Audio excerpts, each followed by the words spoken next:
प्रधान जी। और अब मैं निवेदन करता हूं हमारे जनप्रिय नेता, किसानों की बुलंद आवाज, छत्तीस बिरादरी के सर्वमान्य नेता चौधरी अभय सिंह चौटाला जी से। उससे पहले मैं निवेदन करता हूं हमारी पार्टी की जिला कार्यकारिणी को कि वो चौधरी साहब का यहाँ पहुंचने पर उनका स्वागत करें शाल उठाकर। और हमारे जाट धर्मशाला के जो अध्यक्ष हैं चौधरी जगदीश झाजड़ा जी, वो भी एक गुलदस्ता भेंट करके चौधरी अभय सिंह जी का स्वागत करेंगे। और हमारी युवा इनेलो की तरफ से हमारे पार्टी के अजय रोज जी और हमारे युवा के शहरी अध्यक्ष अमन शर्मा जी, उनके साथ हमारे नगर परिषद चुनाव में हमारे उम्मीदवार रहे संकल्प कायद जी, हमारे आईएसएफ को जिलाध्यक्ष अमित जी और कंवलजीत बिट्टा जी, जो पार्टी के बहुत ही सीनियर और पुराने साथी हैं। आप सभी चौधरी साहब का यहाँ पहुंचने पर स्वागत करें। और उसके साथ ही मैं निवेदन करता हूं हमारे मेहुवाड़ा के मेहनती कार्यकर्ता जो चौधरी अभय सिंह जी का यहाँ पहुंचने पर तुलसी का पौधा देकर उनका यह स्वागत करेंगे। गांव मेहुवाड़ा के हमारे जो कर्मठ कार्यकर्ता हैं वो गांव की पंचायत की तरफ से एक तुलसी का पौधा देकर उनका स्वागत कर रहे हैं।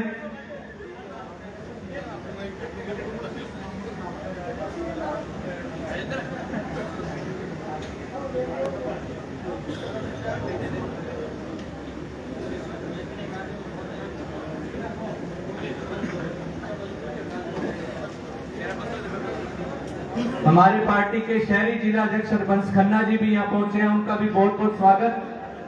अब मैं निवेदन करता हूं हमारे नेता आदरणीय चौधरी अभय सिंह जी से, मैं आप सभी से एक नारा लगाऊंगा, आप सभी ने मेरा साथ देना है। चौधरी देवीलाल अमर रहे, इंडियन नेशनल लोकदल पार्टी जिंदाबाद, चौधरी ओम प्रकाश चौटाला जिंदाबाद, भावी मुख्यमंत्री चौधरी अभय सिंह चौटाला जिंदाबाद।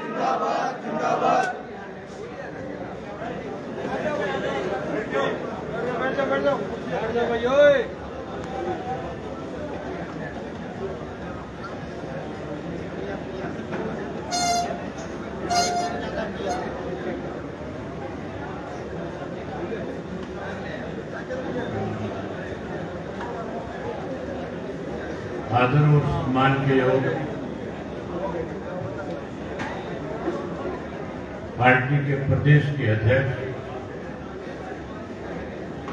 पूर्व में रेल मंत्री चौधरी रामपाल माजरा जी, राष्ट्रीय प्रवक्ता उमेद लुहान जी, जिला के अध्यक्ष सरदार बलविंदर सिंह कैरो जी, दतिया हल्का के अध्यक्ष सरदार दिक्कत सिंह हड़ोली जी, फतेहाबाद के प्रधान जगदीश जेलदार जी, ढवाणा हल्का के प्रधान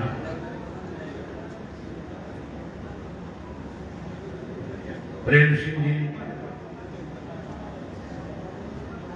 साधु सिंह जी और लोकसभा के रहे प्रत्याशी भाई संदीप लोट जी, जगदीश झाजड़ा जी, सरदार गुरदीप सिंह गिल जी, विकास मेहता जी, अंगद भिंसरा जी, अजय रोज जी, मंच पे मेरे साथ बैठे हुए पार्टी के प्रदेश, जिला और हल्का स्तर के सभी नेतागण,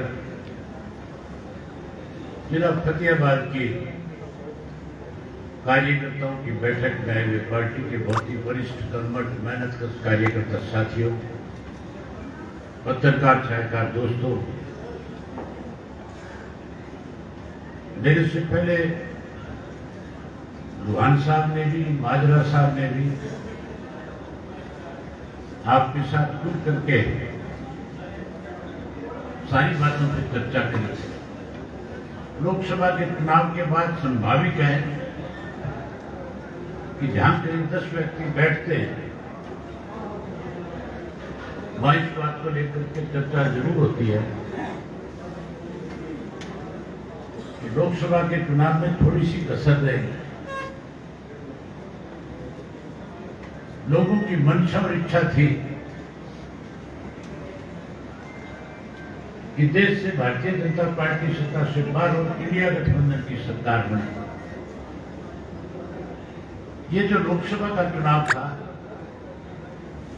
ये राष्ट्रीय मुद्दों का चुनाव था। इसमें ना तो कहीं तो स्थानीय मुद्दा था और ना ही प्रदेश से जुड़ा हुआ कोई विषय था। यहां तो केवल इस बात का वोट था कि भाजपा सत्ता में रहे या भाजपा सत्ता से बाहर। जो लोग बीजेपी को सत्ता में रखना चाहते थे वो भाजपा के पक्ष में वोट डाल रहे थे और जो लोग बीजेपी को सत्ता से पार करना चाहते थे वो इंडिया गठबंधन को वोट डाल रहे थे। हरियाणा के अंदर हालात और तरह के थे। हरियाणा के लोगों का फैसला था 10 की 10 सीट इंडिया गठबंधन को मिले। ये बात मैंने जब पिछले वर्ष 24 फरवरी से लेकर के 11 सितंबर तक पैदल यात्रा करी थी, जब मैं 2000 से ज्यादा गांव शहर और कस्बों में लोगों से मिला था, जब मैंने 4200 किलोमीटर पैदल चल करके हरियाणा को नापने का काम किया था, तब लोगों के साथ में बैठ करके लोगों के द्वारा उनकी बात उनके विचार जानने का काम किया था। मुझे उस वक्त में चाहे कोई मजदूर मिला, कोई किसान मिला, व्यापारी मिला, कर्मचारी मिला, पढ़े लिखे नौजवान मिले, महिलाएं माताएं बहनें मिली। सबके सब लोग दुखी थे सरकार से। सबके सब कहते थे बीजेपी जेजेपी को सत्ता से बाहर करना है। सबकी इच्छा यही थी। और जैसे लोकसभा का चुनाव घोषित हुआ है उसके बाद लोगों ने फैसला ले लिया था कि अब 10 की 10 सीट इंडिया गठबंधन को जिताएंगे। उस इंडिया गठबंधन की शुरुआत आपके फतेहाबाद से हुई थी। आपको याद होगा चौधरी देवीलाल जी का जन्मदिन था और देश के बड़े बड़े सारी पार्टियों के नेता आए हुए थे। 13-14 अलग अलग राजनीतिक दलों से बड़े नेता ने स्टेज शेयर करी थी और उसके अंदर चौटाला साहब ने एक प्रस्ताव रखा था उनके सामने। उन्होंने ये कहा था कि गैर कांग्रेस और गैर भाजपा का एक तीसरा मोर्चा बनाओ। लोग कांग्रेस से भी दुखी है। उन्होंने उदाहरण दिया कि 10 साल कांग्रेस का राज रहा था। अगर कांग्रेस ने कोई अच्छे काम किए होते तो फिर भारतीय जनता पार्टी सत्ता में नहीं आती। कांग्रेस हाशिए पे नहीं आती। जो 400 सीट जीतने वाली पार्टी थी वो 40 पे आ गई। लेकिन नीतीश कुमार जी ने कहा कि नहीं, हम सब आपसे आग्रह कर रहे हैं, आप अब की बार एक के सामने एक को चुनाव लड़ाएंगे, इसके लिए कांग्रेस को भी इसमें शामिल किया। चौटाला साहब ने कहा कि मुझे कांग्रेस से कोई तकलीफ नहीं, मुझे भाजपा से पीड़ा है, भाजपा के फैसलों से तकलीफ है। भाजपा को सत्ता से बाहर करने के लिए आप जिस किसी के साथ समझौता करोगे मैं आपका समर्थन करूंगा। यहीं से शुरुआत हुई थी। यही इसी मीटिंग से मीटिंग खत्म होने के बाद नीतीश कुमार और लालू जी दोनों सीधे सोनिया गांधी से मिलने गए थे। सोनिया जी से मिलकर के उन्होंने उन 14 नेताओं की भावना उनके सामने प्रकट करी कि लोग अब ये चाहते हैं आपकी पार्टी को भी इसके बारे में विचार करना चाहिए। सोनिया जी ने समय मांग लिया, कह दिया थोड़ा सा रुको, मैं अपने लोगों से बात करूंगा। आखिर ये तय हो गया कि भाजपा के खिलाफ एक गठबंधन बनाया गया। गठबंधन बना लिया जिसका नाम इंडिया रख लिया। उस इंडिया गठबंधन के अंदर चौटाला साहब को शामिल करने के लिए सारे राजनीतिक दलों ने अपनी तरफ से सहमति दी थी कि शुरुआत उन्होंने करी है, उनको उसमें जरूर रखा जाए। और सारी पार्टियों की तरफ से यह फैसला भी हो गया था कि इसका संयोजक जो है वो नीतीश कुमार को बनाया जाए। कांग्रेस को यह डर हो गया था कि नीतीश कुमार अगर संयोजक बन गया, चौटाला साहब इस पार्टी में आ गए, इस गठबंधन में आ गए, तो हरियाणा में कांग्रेस कमजोर हो जाएगी। और नीतीश आ गया तो देश के अंदर प्रधानमंत्री के पद के दावेदार नीतीश कुमार बन गए। इसलिए उन्होंने चौटाला साहब को भी दरकिनार कर दिया और नीतीश को भी मेंबर नहीं बनने दिया, उसको भी मजबूर कर दिया भाजपा के साथ जाने का। नतीजा ये निकला साथियों कि हरियाणा में तो 10 की 10 सीट जानी थी, 10 में से 5 भाजपा को चली गई। हरदम बिहार के अंदर 39 की 39 सीटें गठबंधन को मिलनी चाहिए थी, वहां 34 बीजेपी और नीतीश के खाते में चली गई। भारतीय जनता पार्टी उसकी वजह से सत्ता में आ गई। अगर नीतीश कुमार उस गठबंधन का हिस्सा होता तो हर हालत में भारतीय जनता पार्टी आज सत्ता से बाहर होती, इंडिया गठबंधन आज सत्ता में होता है, नहीं होता। कांग्रेस ने इस भूपेंद्र सिंह हुड्डा ने मेरे से पहले बहुत खुल करके आपके सामने उम्मीद जी ने सारी बातें रखी थी कि किस तरह से भूपेंद्र सिंह हुड्डा कांग्रेस का जो नेतृत्व कर रहे हैं वो भाजपा को ताकत देता है, कैसे उसके साथ मिला हुआ है। ईडी और सीबीआई के डर से भाजपा को प्रदेश में जिंदा रखना चाहते हैं, लोग खत्म करना चाहते हैं। भूपेंद्र सिंह हुड्डा ने किरण की टिकट कटवाई। अगर किरण की टिकट होती तो किरण जीतती कि नहीं जीतती, इसलिए कटवाई थी उसकी टिकट कि अगर किरण चुनाव लड़ेगी तो फिर अहिरवाड़ की एक विधानसभा की सीट है रोहतक हल्के में, जिसका नाम है कोसली है। और उस कोसली से बीजेपी को पिछली बार 83,000 वोटों की जीत मिली थी। हुड्डा ने भारतीय जनता पार्टी के साथ हाथ मिलाकर के कहा कि हम आपके सामने कमजोर कैंडिडेट दे देंगे, आप महेंद्रगढ़ फरीदाबाद जीतते हो, महेंद्रगढ़ भिवानी जीतते हो, इसके साथ गुड़गांव जीतते हो, रोहतक में मेरे बेटे की मदद कर देंगे। नतीजा ये हुआ, जहां 84,000 वोटों से जीते थे, अब की बार 2 वोट से भारतीय जनता पार्टी हारी है। इसी तरह से राव इंद्रजीत से हाथ मिलाया, उसको कहा कि तू यहां मदद कर, मैं तेरी वहां मदद करूं।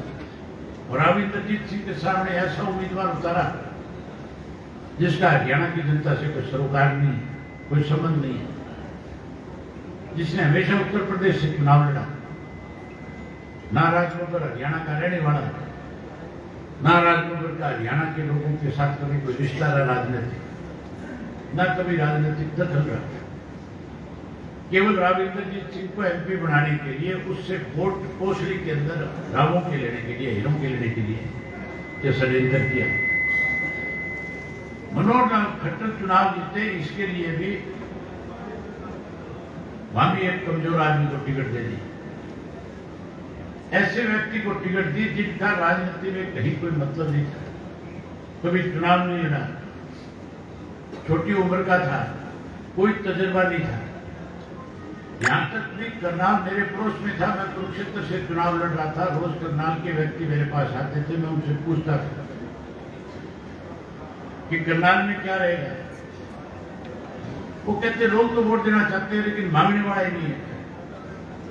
अभी तक कांग्रेस के दफ्तर भी नहीं खुले, अभी तक कांग्रेस की तरफ से कोई प्रचार प्रसार करने वाला नहीं है।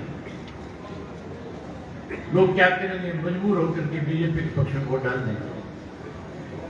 एक षड्यंत्र था भाजपा को वो सीट जिताने का। अगर ये 500 सीटें और गठबंधन जीतता तो भी भाजपा कमजोर पड़ती कि नहीं पड़ती। आज भी हुड्डा जो है पूर्ण रूप से मिला हुआ है। ताजा घटनाक्रम है, मैं बताता हूं आपको। अभी एक राज्यसभा का चुनाव होना है हरियाणा में,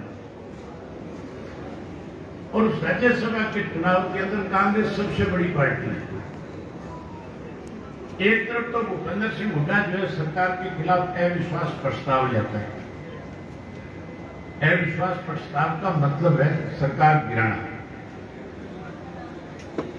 और अगर अविश्वास प्रस्ताव में सरकार ना गिरे तो इसका मतलब 6 महीने फिर सरकार के खिलाफ आप कोई भी प्रस्ताव लेकर के नहीं आ सकते।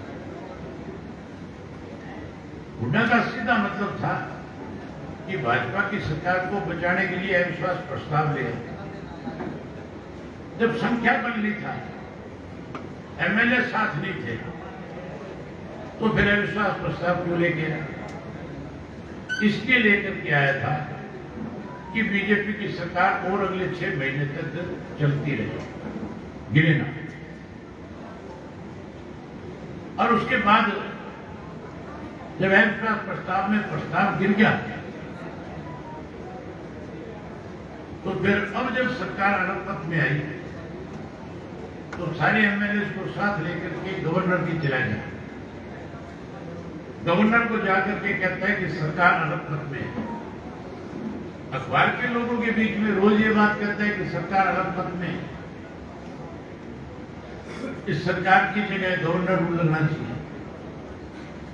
जब हुड्डा जी कहते हैं अनपथ में है, इनके पास संख्या पूरी नहीं है, तो फिर हुड्डा राज्यसभा का चुनाव क्यों नहीं लड़ा रहा कांग्रेस पार्टी से? लड़ाना चाहिए कि नहीं लड़ाना चाहिए? चुनाव लड़ाना चाहिए। विपक्ष के अंदर जो लोग हैं उनसे बात करनी चाहिए। अगर विपक्ष के लोग फिर इसका साथ ना दें, फिर तो हुड्डा को ये बात कहनी चाहिए कि हम लोग दूसरी पार्टी की मदद में लगे। हम तो कहते हम तो तेरा साथ दे देंगे, लेकिन तू चुनाव क्यों नहीं लड़ा रहा, तू मैदान से क्यों भाग रहा है? इसका मतलब भारतीय जनता पार्टी का आसान उतार रहा है, उसको ताकत दे रहा है, उसको मजबूत कर रहा है। अगर कांग्रेस पार्टी में ताकत आ जाती, कांग्रेसी कहीं इस बात को लेकर के राजी होकर के घूम रहे होंगे कि हमारी अगली सरकार बनेगी, उनसे एक बात पूछ लो कि तुम सरकार बनाने की बात करते हो, तुम्हारी पार्टी में भगदड़ मची हुई है, तुम्हारे नेता जो सीनियर है वो पार्टी छोड़ करके जा रहे हैं। किरण तो चलो छोड़ करके चलेगी, उसकी तो अपनी कोई मजबूरी हो सकती है, उसने तो अपने आप को अपमानित महसूस किया हुआ इसलिए छोड़ दिया होगा। अभी तो 3-4 नेताओं के नाम और चल रहे हैं कि नहीं चल रहे हैं? जो हुड्डा के करीब भी हैं उनका जिक्र चल रहा है कि ये पार्टी छोड़ करके जाएंगे, और हुड्डा उनको घर घर में जाकर के मनाने का प्रयास कर रहा है कि तुम छोड़ करके मत जाओ। लेकिन उन्होंने फैसला कर रखा है वो जाएंगे। केवल वो 3-4 सीनियर नेता नहीं, जब चुनाव आएगा तो चुनाव के समय में जब टिकटों का वितरण होगा तो फिर भगदड़ बचेगी कि नहीं बचेगी कांग्रेस में? अपने को दूर जाने की जरूरत नहीं है। फतेहाबाद में आपको बता देता हूं, फतेहाबाद में 5-6 उम्मीदवार हैं, है कि नहीं है?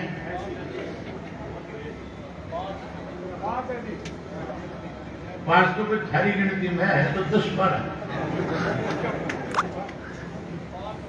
टिकट किसी एक को मिलनी है, बाकी टिक्के रह जाएंगे क्या? कोई रह जाएगा टिक्के? अगर इस दौलतपुरिया को टिकट नहीं मिली तो सबसे पहले तो ये भागेगा। भागेगा कि नहीं भागेगा? डॉक्टर के टिकट ना है, डॉक्टर भी भागेगा। और प्रहलाद ने तो टिकट दे दी तो कांग्रेस को सुप्रो साफ हो जाएगा। हो जाएगा तो नहीं हो जाएगा?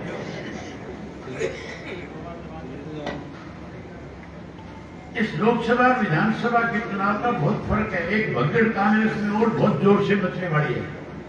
ये तुम्हारे अकेले फतेहाबाद की बात नहीं है, पूरे हरियाणा में इस किस्म के हालात है। मैं पूरे हरियाणा में जाकर के 21 जिलों में मैं कार्यकर्ताओं के साथ बातचीत करके आया।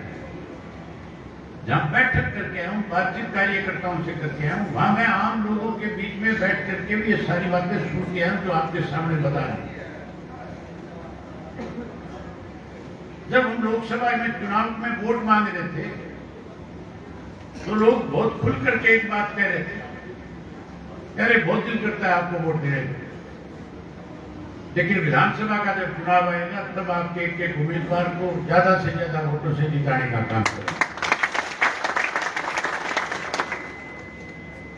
ये मैंने रतिया के अंदर जब यात्रा के दौरान आया था तब देखा था, हर गांव में बहुत बड़ी संख्या में लोग मुझे मिल रहे थे। लेकिन इस चुनाव के अंदर लोगों ने फैसला कर लिया था कि भाजपा को हराना है, इसके लिए कांग्रेस को वोट दे दिया, शैलजा को वोट दे दिया। शैलजा खुद हैरान है इस बात से कि मैं वोट मांगने दी गई, मैं चुनाव जीत गई, उसके लिए बात जबकि नहीं थी। जब शैलजा ने अपना सर्वे कराया था उस वक्त सर्वे में 1.5 लाख वोट से हार रही थी, कांग्रेस के सर्वे में भी हार रही थी। हुड्डा ने इसीलिए शैलजा को यहां भेजा था ताकि इसका मामला भी साफ हो जाए। हुड्डा ने तो सफाई के लिए भेजा था, लेकिन लोगों ने इंडिया गठबंधन के हिसाब से वोट दे करके उसको जिता दिया। उनको खुद को भी भरोसा नहीं अपनी जीत पे, इसलिए नहीं है कि वो तुम्हारे पास किसी के पास वोट मांगने नहीं है। आई थी तो बता दो, रोड शो किया था। रोड शो भी मेरी ख्याल 15-16 साल के बाद किया होगा। नई जनरेशन तो जानती नहीं होगी शैलजा कौन है? 28 साल बाद आई तो नई जनरेशन तो जानती नहीं कौन है शैलजा। तो साथियों, जो वोट अब गया है वो विधानसभा के चुनाव में बदलेगा। उसके लिए भी आपको 2-4 चीजें बताता हूं। मैं आपको इस बात की बधाई देता हूं। माजरा जी जैसे बता रहे थे, मैं और माजरा साहब 21 जिलों में होकर के आए। ये 21वां जिला है। आज सरसा 22वां जिला कवर हो जाएगा। हमें 21 जिलों के अंदर जो हमारी पार्टी के उम्मीदवार थे, मैंने संदीप से भी, मैंने और माजरा साहब ने दोनों ने बैठा करके पूछा था कि संदीप, किसी हल्के में किसी कार्यकर्ता से कोई शिकायत है, किसी पदाधिकारी से शिकायत है, किसी पार्टी के नेता से शिकायत है जिसने काम ना किया हो? ये कहने लगा कि कोई शिकायत नहीं, मुझे सबने काम किया है। जिसकी जो जिम्मेवारी पार्टी ने लगाई उससे 19 की बजाय 21 किया, इसके लिए मैं आपको बधाई देता हूं। किसी ने भी नहीं कही कि हमें कोई शिकायत है। उसके बावजूद भी सरसा वालों, तुमने हिम्मत दिखाई, मेरे से भी ज्यादा वोट इसको देने का काम। अब इस किस्म के हालात मुझे नजर आ रहे हैं। हमारे यहां 9 सीटें हैं लोकसभा में, और मुझे उम्मीद है 9 में से 7 तो पक्की जीतेंगे, कोई नहीं हरा सकता। 2 पे देखेंगे कौन उम्मीदवार आते हैं, क्या होता है, उसमें क्या समीकरण बनते हैं। जैसे इंडिया गठबंधन में बिना मांगे वोट दिए थे, वैसे इंडियन नेशनल लोकदल पार्टी को भी बिना मांगे वोट दे करके लोग विधानसभा में देते।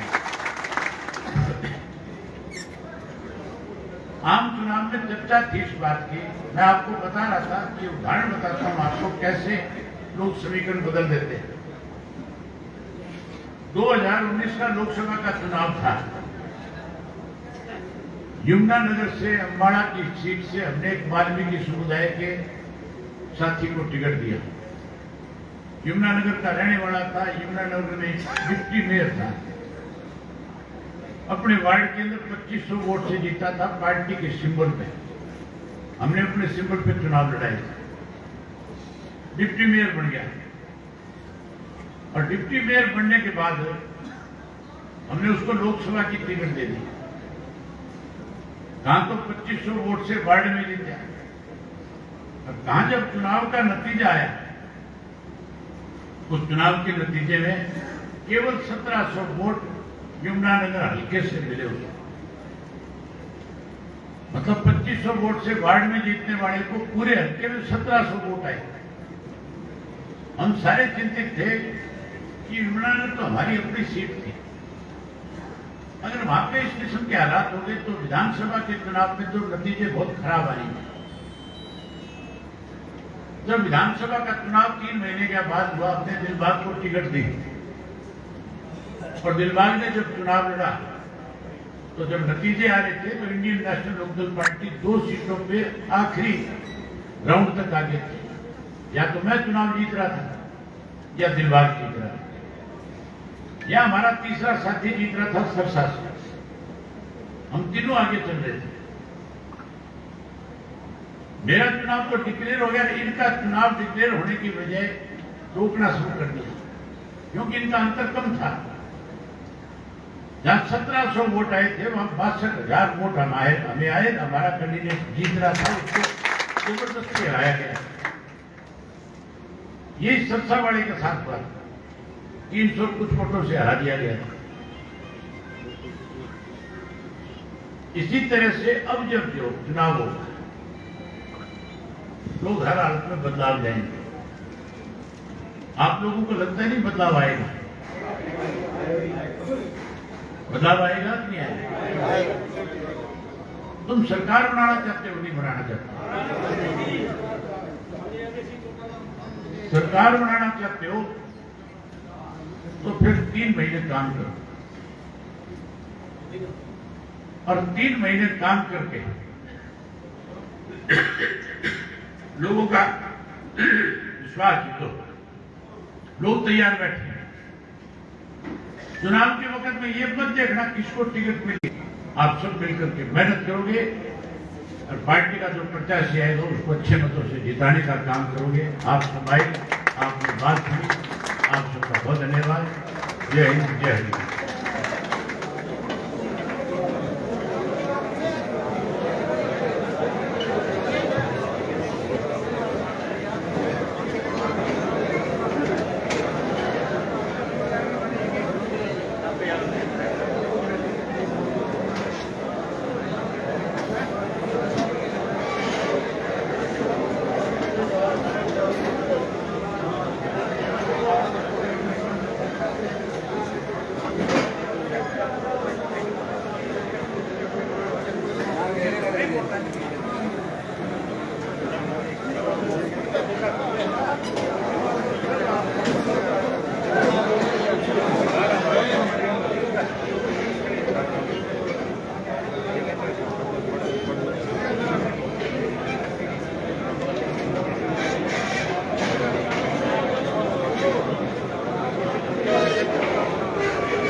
नमस्कार भाई साहब, बढ़िया जी। अनिल जी नमस्ते भाई।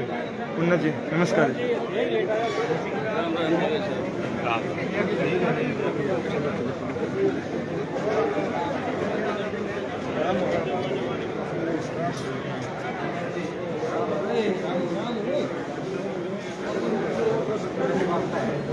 Gracias.